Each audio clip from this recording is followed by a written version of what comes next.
وقفلت الكاميرات وقررت ان انا اخد العقود من الخزنه. كل اللي كان في دماغي ان انا اعمل لهم اثبات تاريخ، على اساس ان لو بابا قرر انه يكتب اي حاجه لفريده بعد كده ابقى انا سابقهم بخطوه. ولما رحت هناك لقيت فريده موجوده؟ يا فندم لا، ما كانش في اي حد موجود هنا غير السكيورتي. السكيورتي اللي انت مشيته بحجه انه يوصل لك حاجات للورشه بتاعتك.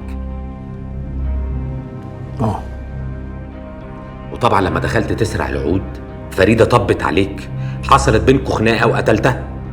يا فندم ما حصلش، انا خدت العقود ومشيت على طول. امال ايه اللي رجعك تاني مسرح الجريمه؟ انا خدت العقود ومشيت من الاتيليه، كنت مخنوق جدا وقعدت الف بالعربيه، وبعدين طلعت على البار، قعدت في البار شويه وبعدين خرجت. كنت مقرر ان انا اروح البيت واواجه بابا وفريده وافهم منهم هم ليه عملوا كده. وبعدين وانا في العربيه لقيت نفسي متضايق من نفسي جدا، مجرد احساسي ان انا بسرق حاجه بتاعتي ومن حقي ومش محتاج ان انا اعمل كده كان خانقني جدا. قلت لا، انا هرجع الاتيليه وارجع العقود. اول ما رجعت الاتيليه لقيتها هي ورشيد على الارض.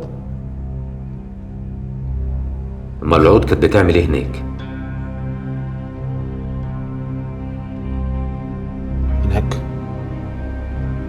هناك فين؟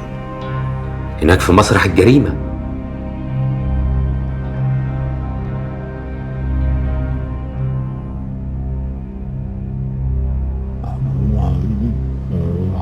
ما اعرفش، مش فاكر. مش فاكر؟ طيب انا هحكي لك يمكن تفتكر.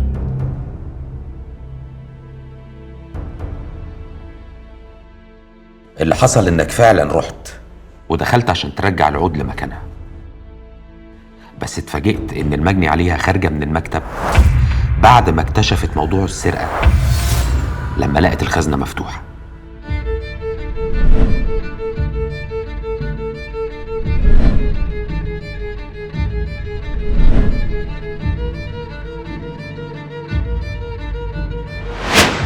ساعتها حصلت بينكوا خناقه،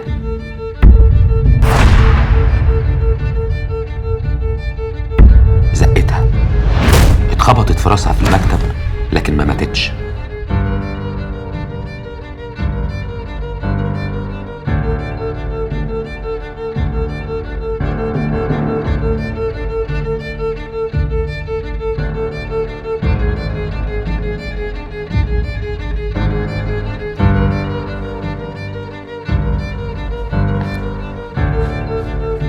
انت بتضربني انا يا ادهم؟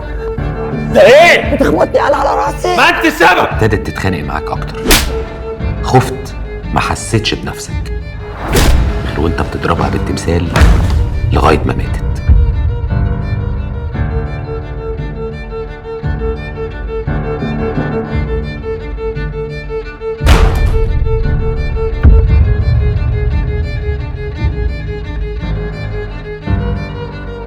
وساعتها طبعا اتفاجئت بان رشيد دخل عليك فقتلته هو كمان.